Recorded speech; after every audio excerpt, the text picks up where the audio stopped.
All right, Ted. What's going on? One, three, two, one, and we're on. All right, there we go. There we go. There we All go. right, cool, man. Dude, it's awesome to have you on the show. Hey, I'm glad I'm here. I'm very happy that Heather thought about me. I know. That's why I keep around. Yeah, thank you. Appreciate it. Appreciate it. But all right, man. So for those that just getting onto the show, finding out about the show, my name is Ted. And my name is Lawrence Dowell Harris, and you're on The Drink Sustainability.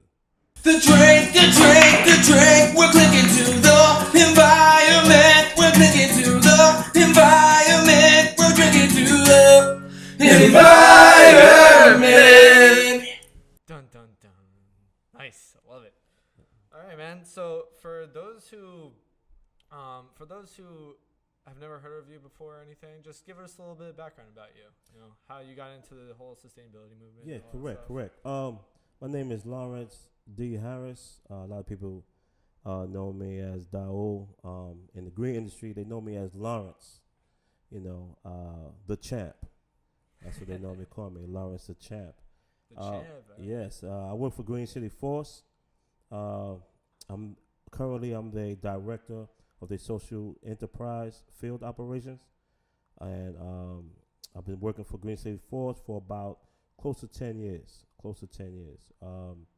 I was the first team leader back in 2010, right? And then I moved up the ranks. I was the senior team leader, program operation manager, and then I was the director of the social enterprise. Nice. It was a real good experience for me. Nice. So, tell us a little bit about how you got into that, how you got into Green City Force. What motivated you to get into that? Oh, what motivated me? Yeah. What motivated me was prior to the Green City Force. Back in, we're gonna go way back now. Back in 1997, I blew a drug trial. Oh. All right. I got arrested back in 1996 under the Rockefeller drug law, and they sentenced me to 62 years and a half to life for drug trafficking in New York State. From New York State, actually all the way down to Virginia. And whatever's in between, Massachusetts, it was Atlantic City, it was quite a few places, upstate New York, it was a lot of places.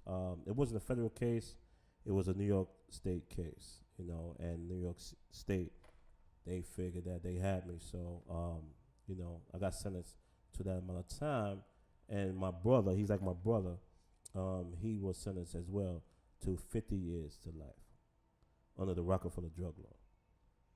So back then, I was damaging the environment. I was, spreading poison, to different places, corrupting people. And you can't measure the negative domino effect that illegal substances or controlled substances have in the environment. And what I mean by that is, what did that lady do to get that drug? What did that guy do to get that drug? The robbing, the stealing, not feeding their kids, all type of stuff. So you can't measure the negative domino effect. So I had to learn that after so many years.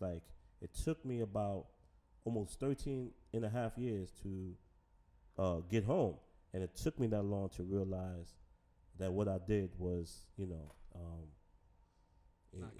wasn't good. It wasn't good at all. So then I accepted the incarceration part, but I didn't accept the long term that they gave me, because it wasn't like I killed anyone or whatever, but I understood why that sentence was a death sentence.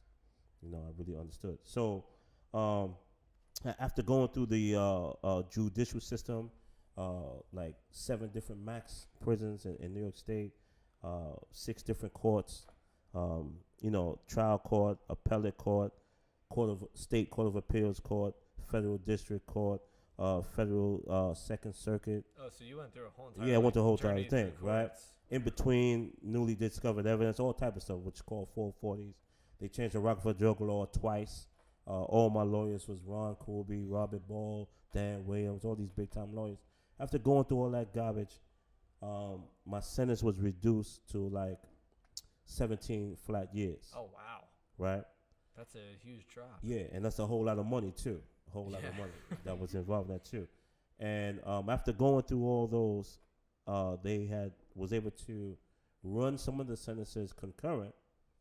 And the two governors, Republican and Democrat, it was Pataki the first. He dropped the A-class felony from 25 years of life to 17. And then Patterson, Governor Patterson, he changed the law where I was able to go in and get the smaller sentences. I had a flat bid too. So in 2009, on my birthday, December 21st, I was able to see the streets. And when I saw the streets, I was in a work release program. And they give you like 3 days out of a week to look for a job. 3 days.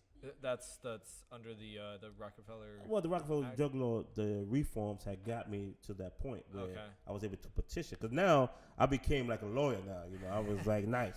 Even though I know had this. I know how this goes. Yeah, you know, my I've been my through it. typewriter game was tight. You know, I came out with a typewriter in my head, so I had petitioned the court to petition the DOC, Department of Correction, to send me to a work release, so I won't just come out without some type of structure. So they gave me three days to find a job, and if I don't find a job in 6 weeks, they would send me back to state prison. So out of that 3 days, out of a whole week, I was grinding. I was going to a place, and they was like, "Get out of here, beat it, kid." And then I had to go back until I realized that what I need to do was to reinvent myself. So I went to a guy named Tony Papa. That's his name, Tony Papa. This guy, I knew some of the people that was around him. It was Randy Credico, a few other guys, Grandpa Lewis, Al Lewis. All these guys was down with a thing called Drop the Rock and Mothers of the Disappeared. And they was actually running for governor and all that too. But Tony Papa was interesting because he was like the poster child boy at the time for the drug law reforms. And he, I went to his office. He talked to me. He said, "Lawrence, we don't really have a job for you. I know you're good with the law and everything. I'm really nice with the law, real nice." And he said, "But my friend," he said, "my friend named got connections. John Valverde, who is now the CEO of Youth Build. At the time, he was running the Green Career Center at Osborne. And he says, go to him. He just got this new program in the green industry. I didn't know anything with the green industry. I heard about it. I didn't know anything about it, So he sent me there. And when I came through their doors, John Valverde, who's like my close friend right now and mentor, he embraced me. And he said, "Hey, look, Lawrence, if you could pass the drug test, then I'll let you come into this program." So I came into the program, passed the drug test, took a tape test, knocked it out. And the first thing when I first walked in their classroom, there was other formerly incarcerated people there, and they was teaching them the roots of success. And this lady named Jessica Rooks, beautiful lady, man. She was teaching the first module, which was the fundamentals, and she was teaching it, and it blew me away. I don't know, was it because of my connection to the environment prior that was negative? Because this was positive, man, and it was talking about building structures. It was talking about the environment. It was talking about cautionary measures. It was talking about so many things. What is green? Green jobs. It was talking about all these things, and I was captivated by it. So I started learning all these new languages, all these new green terminologies. They started putting me before people, politicians, and everything, and I really enjoyed it, man.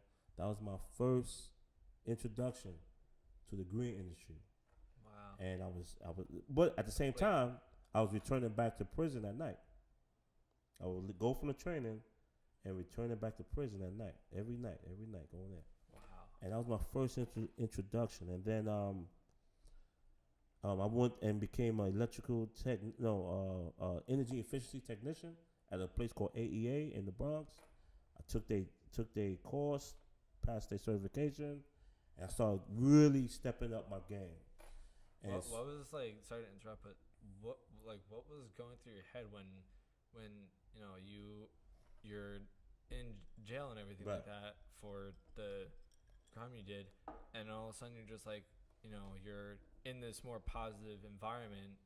What's going through your head well, during that? what was going through my head was I didn't want to let anyone outdo me. You know, Oh, there you were was hungry. yeah, I was, and I tell you something, Ted. As I'm sitting before you today, that same fire is in me today. And you talking about over 10 years, almost 10 years ago, that same fire is in me today. It haven't Same burnt out. fire, same The motivation, same, same hunger. I'm telling you, man, the same. I'm here today, you know? Yeah, you are. I'm here today. The same fire, talking about the same thing that I was just learning over 10 years, almost 10 years ago. Wow. The fire was in me. So when I was in that program, it was self-explanatory that I needed a job, right? Yeah. Self-explanatory. So when I just see the other guys, someone, hey man, I need a job, whatever. Hey man, it was self-explanatory. So my thing was to outperform everybody, but really take it. So I would take these concepts, take the book, return back to prison at night, and study it, eat it, breathe it, think about Sleep it. Yeah, and my whole thing was if someone give me a chance, I'm gonna take over. That was my plan. So, Dude, cheers to that, man. hey man, I like Cheers that. to being hungry about it, making your life better. It's fucking awesome. There you go. You got to believe it. So as I started to go on, I started meeting these different people. Antoine Cannon, that was my first person I met who really believed in my brand. He's from the Win-Win Involution organization. He does a lot of phenomenal things too in the past. He was the first person to believe in me. And so John Valverde, Jessica Rooks, they all was like, we got to find this guy a job, man, because if not, they're going to send him back. Send him back behind the wall. Behind the wall means maximum prison. So Green Sea Force had put out something that they was looking for a team leader. You said Green City Force? Green City Force, yes. Green City Force. I love how you just Yeah. said Lisbeth Shepard. She's the ED, the executive director there. She had a pilot program that the only staff she had at the time was Erica Simmons and Lucian Cohen. And they had this pilot program with 10 youth. And they was getting into the sustainability. In 2008, Obama, along with the help of Van Jones, who was my boy too, that's my boy. You look at my page, you can see me and Van Jones. That's my boy. Big shout out to Van Jones. It was Van Jones, Lisbeth, and a phenomenal woman named Raquel Penderhughes, professor. Shout out to them three. Yes, they all had came out of Yale and all those other good schools, Brown and everything, and they was on a mission when they was in Oakland, in different areas of the green industry. So in 2008, Obama passed the IRA, American Reinvestment Recovery Act, I think it was called, right? Sounds about right. Right. Correct. Thank you, Heather. Big shout out to Heather James over there. Right? Thank you to Heather for bringing Lawrence on the show, helping me out. Yes, true indeed. Big shout out to her. True indeed. So there was a lot of training put for people that was formerly incarcerated and minority people, black and brown, to get trained in the green industry. So a lot of these organizations, that was like seed money for them to train them in sustainability, right? So Osborne had got some of that seed money. Green City Force got some of that seed money. A lot of people had got some of that seed money with the help of people like other foundations like Echo and Green, Blue Ridge, and everything. They all pitched in as well. So it was time for them to find me a job. And Green City Force had completed their pilot program, and now they wanted to go full steam with their first cohort. But they needed somebody who was a leader, but also knew about the green industry, right? So now I just did this intensive training with with AEA and Osborne, and AEA is yeah, what again? it's the um, AEA is Affordable Energy Accountability, something like that. It's a acronym for this nonprofit that's in the Bronx, and they train people in weatherization, energy audits, stuff like Oh, that. okay. So like making buildings in cities like more greener, Right. more energy Yeah, efficient. and it Gotcha. making buildings more home performance. But these guys right now, AEA is like the biggest company in town because it used to be another company called CEC, Center. What was it? Environmental. There you go. Thank you. Community Environmental Center. Big shout out to Richard Cherry, real good friend of mine. So it was CEC and AEA, two of the biggest companies in weatherization at that time. So AEA, gave me some good training and stuff like that. So I was equipped. I was what they call armed with all these certifications. Oh, there you go. I was armed. So Green Sea Force put out a word that they needed a team leader, some team leaders. So I went to the interview, and unbeknownst to me, Antoine Cannon was backing me up. A few other people from Green Sea from Osborne was backing me up. And guess what else? The people who I met throughout all my training stages, which is a good networking skill for anybody that's trying to break into a new business. The people that you meet on your journey could become the people that vouch for you. So you got to learn how to keep a good name, keep your name honorable. And I learned that when I first came out. I really took hold to that because the green industry, it's a large industry, a small community. I was gonna say it's exactly Huge. It's still growing. It's still growing. It's still growing. It's still growing. So you got to keep your name because your name got to be good from coast to coast. Because you can get blackballed quick. No doubt. You get blackballed quick, man. So you better be the champ everywhere. So I went before Green Sea Force, and there was other people there. I was probably the only formerly incarcerated guy there. There was people from NYU. There was, graduates from there. There was some real good people there that I found out later on. And the interview was about 3.5 hours straight. 3.5 hours? 3.5 hours, Ted. Damn. I know this podcast ain't gonna be 3.5 hours. No. And I didn't have as no. much as I could talk and everything. Yeah, man. I didn't have no drink. I was, Right. but I had a $1,000 suit that Osborne had gave me. I had a briefcase. Oh, so you were looking fly as hell. Yeah, I was There you ready. go. I was ready, man. Yo, look at this. Yo. I was ready, and all the mock interviews that they had gave me, I was really prepared. And when they got to the question of, when they was asking about me, I didn't wait for them to ask me if I had a criminal conviction. I put that out there up front. But this you is don't ever see that, like, almost ever. Nah. Like someone no. just be like, "Hey, I got a criminal record, just so you know." Yeah. That's like on the paper, and you kind of like try to squeeze by it. You know? Well, I just went there. I just went straight there after we got into the interview, I and bet then you that spoke to him too. Huh? I bet you that spoke to him. Yeah, too. spoke Like, to him. wow, I spoke to him, but I showed him what I did with my time, not to undermine the crime itself. No, definitely But not. I showed them what I did with my time, what I was doing those 14 years. Because when I was inside, one of the counselors told me, Caucasian guy too, but I just wanted to let you know. Okay, I have nothing against Caucasian, right? Very diverse show. Yes, very diverse show. But he told me that when I get out, I won't be able to explain that gap. And he told me, I don't care how nice you are, how nice you come off, Lawrence. That's going to be a problem, and you ain't going to make it. That's what he told me. And that was my motivation. Also, he was pretty much saying you won't be able to, but Right. then you're like, you know what? Screw that. I'm gonna prove you wrong and just freaking go as far as I can. Yeah.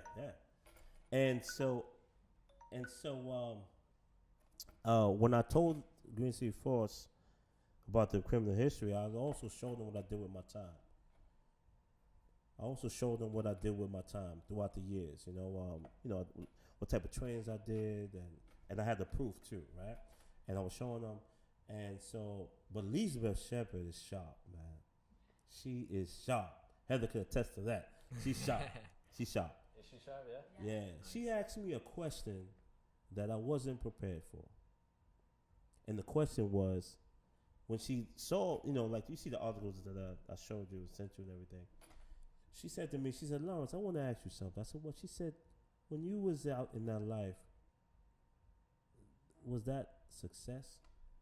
She said, you must have been success. I'm like, you must have been success. Wait, which part?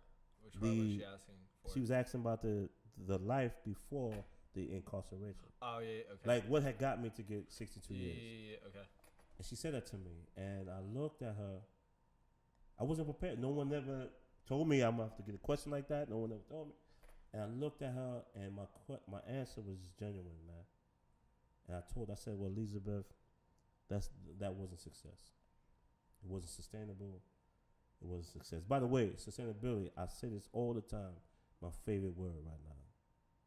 It's always been. So when I saw your show, The Drink, sustainability, I said, that's it. That's it, man.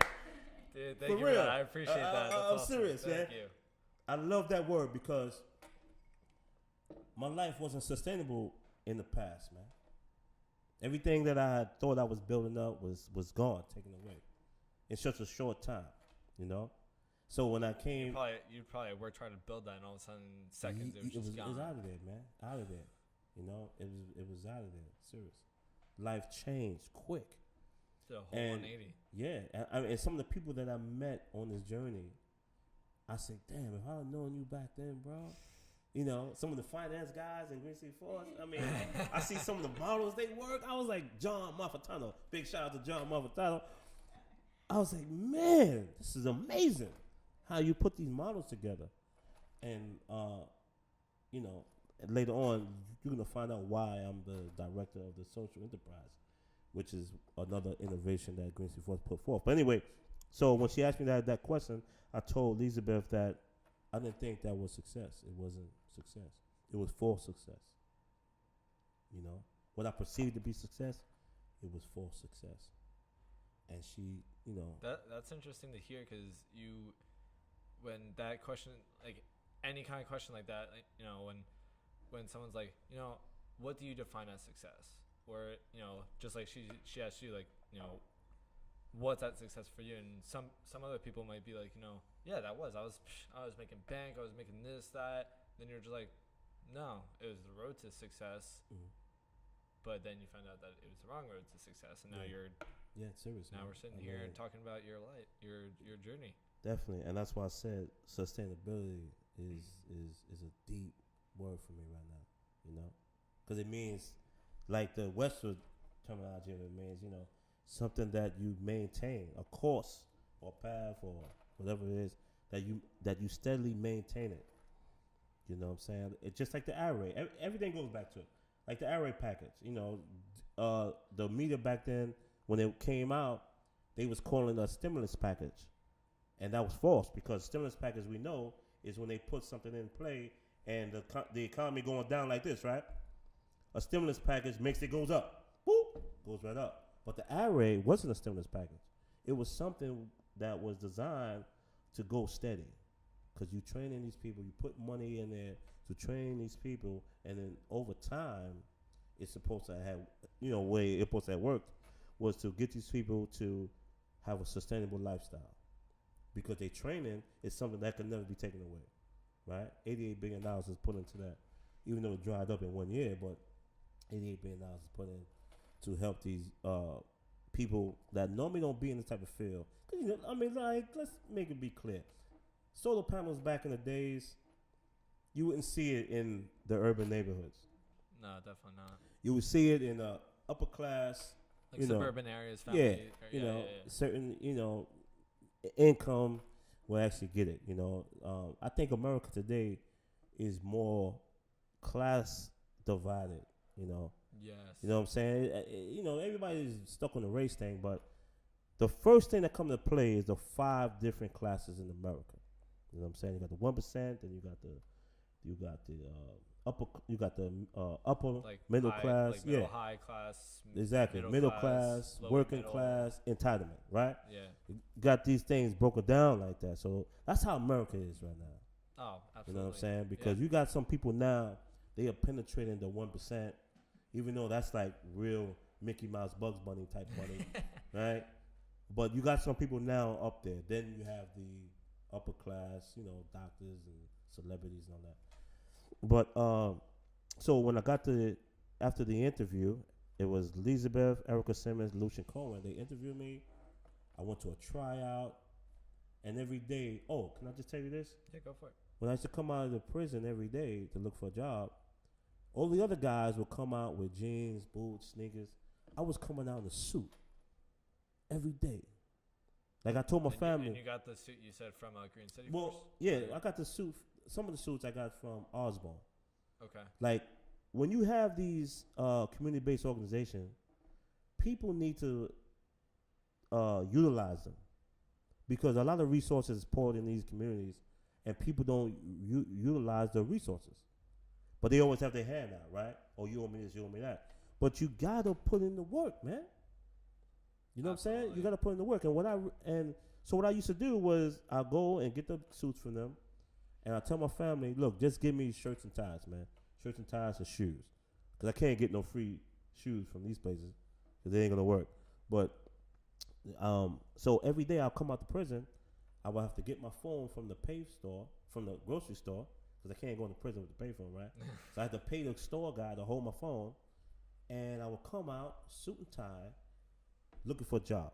So one day I called my house and they said, "Hey man, Green Sea Force called you." I said, "What?" They said, "When can you go to the interview?" I said, "Right now." And I came down in my suit. You were dressed for success. I was ready, man. I was ready. So it was Elizabeth, Lucian, and Erica Simmons interviewed me. I went to a tryout. They wanted to see how I was around youth. And so I came out in the tryout in the park, football field, and everybody else that was trying out for the job had on sneakers and everything. I come in there with shoes and a suit, right? So, but they watched how I was able to, get the young people to do what I need them to do. Unbeknownst to Green City Force, that's what I was always good at. I think Heather got a chance to see that firsthand. I just want to stop you really quick just because you just reminded me of an old friend from college. Shout out to Musa. His name is Musa. And every time I saw him on campus, every single time, he was wearing a suit and tie. He's wearing a suit and tie. Yeah. And I'm like, dude, why? Like, I mean, every other college student is like wearing like shirt, t-shirts, sneakers, whatever. He was always in a suit and tie every single time. And don't get me wrong, he looked good. He was handsome and everything like that. But I was like, dude, why do you always wear a suit and tie? He's like, gotta be business ready, man. That's right.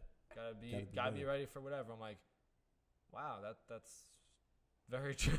Yeah, like, true indeed. So I just wanted to share that with you. And it's funny because I was telling Heather that I went back to school. I waited some years, and I went back to school with the blessings of Lisbeth Shepherd.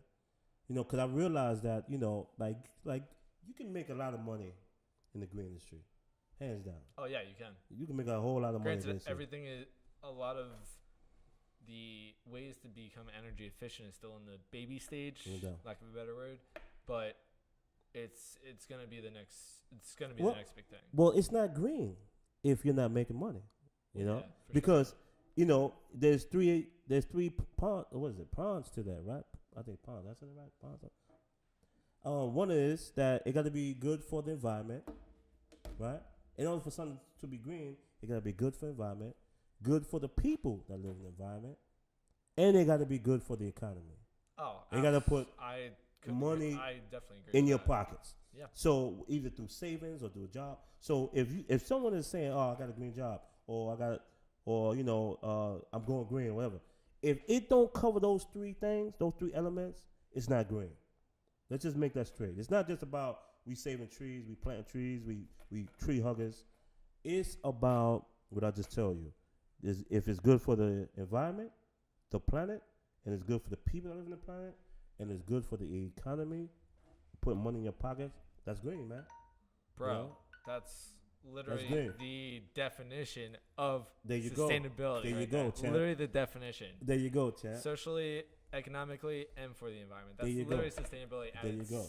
In 3 words. There you literally. go. So what I want I'm to glad, I'm glad you pointed that out too. Yeah, yeah. Because when you, I didn't mean to interrupt, but when you're talking to someone that has never heard the word sustainability, so like I've gotten asked numerous times, Mm-hmm. you know, when I started studying for it, and people are just like, "What is that?" I'm like, "Well, I'm glad you asked." Because I mean, I was spreading it as if it was like renewable energy and all that stuff, Right. and then as I started really learning what the word meant and how you become sustainability, whatever.